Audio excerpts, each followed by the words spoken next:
नमस्कार, hello and welcome to कार्मिक roots. कार्मिक रूट्स में आपका फिर से स्वागत है। मेरे ख्याल से थोड़ा एसी का साउंड आ रहा है तो I switch that of first. मेरी चिड़ियाएँ ज़रूर आवाज़ करती रहेंगी आज। तो शुरू करते हैं विष्णु सहस्त्र नाम। पहला श्लोक है ओम विश्वं विष्णुर्वशत्कारो भूत भव्य भवत् प्रभुः भूतकृद्भूतभृद्भावो भूतात्मा भूतभावनः। यानी श्री कृष्ण गीता में कहते हैं माया ततामिदं सर्वं मत स्थाने सर्वभूतानि न चहम तस्वस्थिता। यानी इस जगत के कण कण में मैं हूँ। इस जगत में स्थूल शरीर में न होते हुए भी इस जगत की हर वस्तु जीव जंतु मुझ में स्थित है और मैं उनमें हूँ।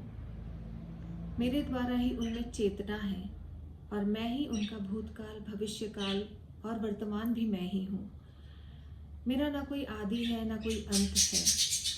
और यही बात विष्णु सहस्त्र नाम के पहले श्लोक में भी है। ज्योतिष में जब हम किसी का पिछला जन्म देखते हैं तो राहु और केतु की स्थिति को देखते हैं। केतु पिछले जन्म के इकट्ठे किए हुए एक्सपीरियंसेस हैं और राहु वो अधूरी पिपासा है जिसकी वजह से आपका जन्म हुआ है। राहु अगर लग्न में है तो आपको फेम की इच्छा है, द्वितीय में है तो धन की इच्छा है और तृतीय में है तो आप बहुत एफर्ट्स करना चाहते हैं, बल बुद्धि चातुर्य और बहुत सारा परिवार चाहते हैं। एक जस्ट एन एग्जाम्पल है। और राहु और केतु जिन्हें धुआं या सर्प से भी हम डिनोट करते हैं यानी नाग से, उस पर विष्णु जी का आधिपत्य है। इसे थोड़ा और सूक्ष्म दृष्टि से अगर हम जानें तो हर किसी के पास एक पावर है, सिक्स्थ सेंस की पावर। और जो नियमित ध्यान करता है उसकी सिक्स्थ सेंस की पावर बहुत तेज हो जाती है। सिक्स्थ सेंस क्या है? ये आपके पिछले जन्म के एक्सपीरियंसेस हैं, मेमोरीज हैं जो कहीं स्टोर्ड है यूनिवर्स में। और इसी स्टोर्ड यूनिवर्स में जो मेमोरीज हैं उसको हम ब्रह्म कहते हैं या विष्णु कहते हैं। और जहाँ से ये जीव उत्पन्न होता है वहीं पर एक दिन लौट जाता है।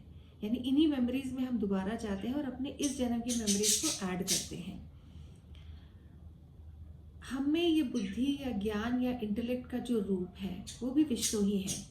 और जब हम ध्यान करते हैं तो कुंडलिनी शक्ति जो सर्प स्वरूप है वो हमें इस इंटेलिजेंस यानी इस सुप्रीम इंटेलिजेंस से जोड़ देती है जो विष्णु स्वरूप है। ये द सोर्स ऑफ क्रिएशन है, द सोर्स ऑफ इंटेलिजेंस है। और इसीलिए भूतकृत भूतभृद्भावो भूतात्मा भूतभावनः। भूतात्मा परमात्मा च मुक्तानां परमा गतिः अव्यय पुरुष साक्षी क्षेत्रज्ञोक्षर एव च। इस श्लोक में बताया गया है कि श्री विष्णु पवित्र और सब जीवों के मूल हैं। वही एकमात्र ऐसे हैं जो सब बंधनों से मुक्त हैं, जो जीवन मरण के चक्रव्यूह से मुक्त हैं, जो अजय हैं, अमर हैं और सदैव जागरूक हैं। वो पुरुष रूप में होते हुए प्रकृति के समस्त गुणों को धारण करके भी निर्गुणावस्था में हैं, क्योंकि हर गुण में उनका ही अस्तित्व है।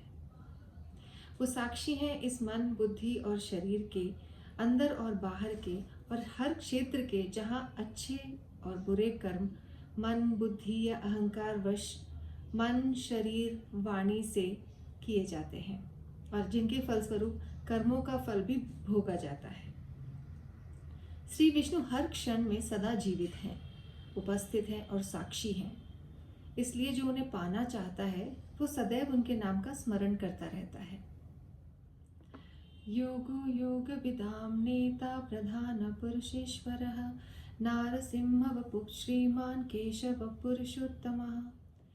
यानी जब मनुष्य योग द्वारा अपने मन को नियंत्रित करके अपनी बुद्धि को ध्यान द्वारा ईश्वर में स्थित करता है, उससे स्वतः ही अपने शरीर आत्मा अपने स्वभाव और अपने जन्म जन्मांतर के स्वरूप का साक्षात्कार होने लगता है। और धीरे धीरे वो खुद को समझता है और फिर मुझ तक पहुंचता है।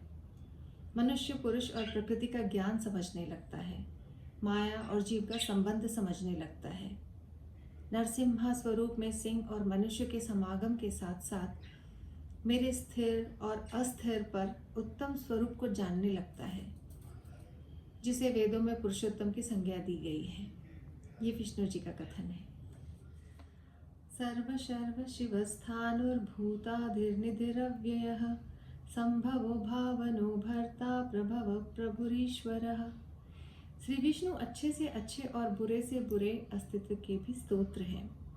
वो सृजनकर्ता भी है और प्रलयकर्ता भी हैं। उन पर सत्व, रज और तमस गुणों का कोई प्रभाव नहीं होता। वो स्थिर हैं, शाश्वत हैं, अडिग हैं। श्री विष्णु जब प्रलय करते हैं तो सारी सृष्टि उनमें समाकर एक स्थिर मुद्रा में आ जाती है और तब तक स्थिर रहती है जब तक वो दोबारा उसे सृजनावस्था में नहीं ले आते। वो आदिदेव हैं और अपनी मर्जी से या अपनी इच्छा से प्रकट होते हैं या जन्म लेते हैं। हर प्राणी या जीव मात्र को उनके कर्मानुसार फल देने का श्रेय और धर्म और आचरण भी उनका ही है। वो युग में जब भी आवश्यकता होती है तो धर्म की रक्षा हेतु अवतरित होते हैं और उनसे बाकी सृष्टि और जीव अवतरित होती है। और वो एक पात्र स्वामी है इस संपूर्ण सृष्टि के, जिनका आधिपत्य असीमित है। उसे ही ईश्वर कहते हैं। स्वयं शंभुरादित्य पुष्कराक्षो महासनः अनादिनिधनो धाता विधाता धातुरुत्तमः। यानी श्री विष्णु स्वयंभू है, यानी जो स्वयं से उत्पन्न हुए हैं। उनका अस्तित्व तब भी था जब कुछ नहीं था सृष्टि में, और अब भी है जब सब कुछ है सृष्टि में। वो उनकी कृपा से माया अपने सर्वोपरि सर्व संपन्न युवावस्था में है। वो अधिदेव होकर सबकी मनोकामना पूर्ण करने वाले, सिर्फ और सिर्फ आशीर्वाद और प्रसन्नता से सबको आभूषित करने वाले हैं। सूर्य के सुनहरे और चमकीले वर्ण में जो आदि पुरुष हैं, जिन्हें आदित्य के नाम से जाना जाता है, वो भी श्री विष्णु ही हैं। और सूर्य की किरणों से जितने जीवों का निर्माण और पोषण होता है, वो सब एक रूप में स्वयं विष्णु ही हैं। हर वो पुष्प जिसने आंखें खोली है, वो विष्णु के चक्षु यानी आंखों के स्वरूप ही हैं। जिन विष्णु से ओमकार और सभी वेदों के शब्द या ध्वनि रूप जन्म हुआ है, उन्हीं विष्णु के श्वास में ऋग्वेद और यजुर्वेद बसे हुए हैं, जो स्वयं कर्मों के कर्ता धर्ता और नियंत्रण करता है, और जिनके कारण सृष्टि अपनी धुरी पर टिकी हुई है, और जो हर धातु, मूल और जीव के मन, बुद्धि और आत्मा में बसे हुए हैं। वो चैतन्य स्वरूप हैं, और जो मनुष्य बुद्धि से तर्क वितर्क में उन्हें जीतना चाहता है या उन्हें खोजता है, वो उससे कई हजार गुना परे हैं। उन्हें तो पाने का सिर्फ एकमात्र साधन ये है ज्ञान और भक्ति, क्योंकि वो एक अनुभूति है, कोई वस्तु नहीं। अप्रमेयो ऋषिकेश पद्मनाभो मर प्रभु विश्वकर्मा मनुस्पष्टा स्तविष्ठा स्थविरो ध्रुवः। जो वेद और शास्त्र भी नहीं जानते, विष्णु वो अनुभूति हैं, क्योंकि वेद पुराण शब्दों में लिखे गए हैं, पर इन्हें पढ़ने वाला सिर्फ तभी शब्दों का अमृत चख पाता है, शब्दों के परे उस अक्षय आनंद को अपने हृदय में महसूस करे। जिस प्रभु के आंखों में कमल के फूल उभरे, जिनके केश पर जब सूर्य की किरणें पड़े तो वो सुनहरे रश्मि केश सबका मन मोह ले। वो ऐसे हैं जैसे विश्वकर्मा स्वयं हो, यानी इस विश्व को गढ़ने वाले, जिनका हर सृजन अप्रतिम है। श्री विष्णु ही मनु हैं, जो ज्ञानी भी है, विचारक भी है, सृजनकर्ता भी हैं और जीवकारक भी हैं, जिन्हें मंत्रों के भंडार कहा जाता है, जिनसे सब कुछ जन्म लेता है और सब कुछ विध्वंस हो जाता है। वो इस विश्व में संपूर्णता और शून्यता दोनों में विराजमान है। अग्राय शाश्वत कृष्णो लोहिताक्ष प्रतार्दनः प्रभुता सत्रिकगुप्धामा पवित्रम मंगलम परम। यानी मैं उन श्रीहरि का ध्यान करती हूँ जिन विष्णु को ज्ञान के किसी भी माध्यम से पूरी तरह जान पाना असंभव है। वो सर्वव्यापी है, सत्य और सदैव जीवित हैं, शाश्वतम शिवम अच्युतम। उनकी आंखें स्वर्णिम लाल हैं और वो अप्रकट होकर भी सर्वत्र हैं। वो जिस आकाश, धरती और पाताल ही नहीं, बल्कि इनके बीच के कई लोगों के स्वामी हैं और अधिदेव हैं। ऐसे मंगलकारी देव का केवल नाम स्मरण किसी भी प्रकार का अमंगल हटाकर सुमंगल करने में, आशीर्वाद देने में सक्षम है। ईशाना प्राणदा प्राणो ज्येष्ठ श्रेष्ठ प्रजापति हिरण्यगर्भो भूगर्भो माधवो मधुसूदनः। यानी ऐसे विष्णु जिसके वशीभूत समस्त संसार है, जो इस स्थूल शरीर में प्राणों को फूंक कर इस शरीर को जीवन दान देते हैं। अगर वो नहीं होंगे तो मनुष्य में प्राण शक्ति ही नहीं होगी। ये विष्णु ही है जो आने जाने वाली सांस है। इसमें भी मुख्य जीव पहले श्री विष्णु है, जो सांस को अंदर ले जाते हैं इस शरीर के, और दूसरा जीव शरीर है जो इस सांस को बाहर छोड़ता है। और इसी सांस की बागडोर श्री विष्णु के हाथ में है। यही ज्येष्ठ भी है और श्रेष्ठ भी है, क्योंकि अगर वो प्राण शक्ति बनकर शरीर के अंदर प्रवेश ही नहीं करेंगे तो फिर इस स्थूल शरीर का क्या काम रह जाएगा। इसीलिए वो वरदान से कम नहीं है, और वरदान यानी भगवान ईश्वर, वो एक समस्त संसार अपने अंदर छुपाए हुए हैं। वही माँ लक्ष्मी के पति और प्रेम तपस्या भी हैं। उन्हें पाने के लिए और कुछ नहीं, बस मौन, ध्यान और उनके नाम में डूबने की ज़रूरत है।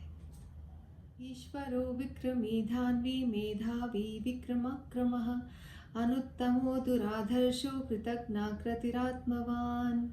यानी श्री विष्णु धनुर्धारियों में श्री राम है, सर्वव्यापी ईश्वर भी है और सर्वशक्तिमान और साहसी भी वही है।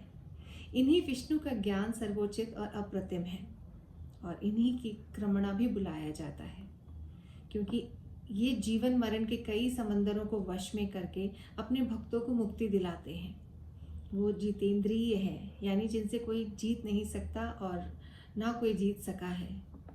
जिन्हें देवता हो या असुर, सिर्फ एक पुष्प, एक पत्ता या पानी से जिनका हृदय जीता जा सकता है, वो सबकी श्वास के साथ जुड़े हुए हैं, और इसलिए वो मनुष्य के हर कर्म से भी जुड़े हुए हैं। हर आती जाती सांस के साथ उसकी भावना के साथ जुड़े हुए हैं। सुरेश शरणं शर्मा विश्वरेता प्रजाभवः अहम संवत्सरो व्याल प्रत्याय सर्वदर्शना। यानी जो विष्णु देवताओं और असुरों के देव हैं, प्रार्थना करते हैं कि उनका आशीर्वाद सब पर बराबर बना रहे, वो भक्तों के दुख दूर करे। जो स्वयं सच्चिदानंद है, जिसमें समस्त सृष्टि का प्रकाश विद्यमान है, जिसमें इस सृष्टि का बीज समाया हुआ है, जो जिनके अधीन ये पूरा समय है, जो सर्प के समान हाथ में नहीं आते हैं, और जिनके नेत्र सारे जीव जंतुओं के नेत्रों से जुड़कर एक हो गए हैं, और जिनके समस्त इंद्रियां उनके वशीभूत हैं, ऐसे श्री विष्णु को मेरा प्रणाम है। आशा करती हूँ ये बहुत लिमिटेड टाइम में बना है वीडियो। इन केस अगर 1-2 मिनट ज़्यादा होते हैं तो सॉरी। आज तक का सफ़र इतना ही। मिलते हैं अगले वीडियो में फिर 10 श्लोक के साथ। तब तक के लिए आज्ञा।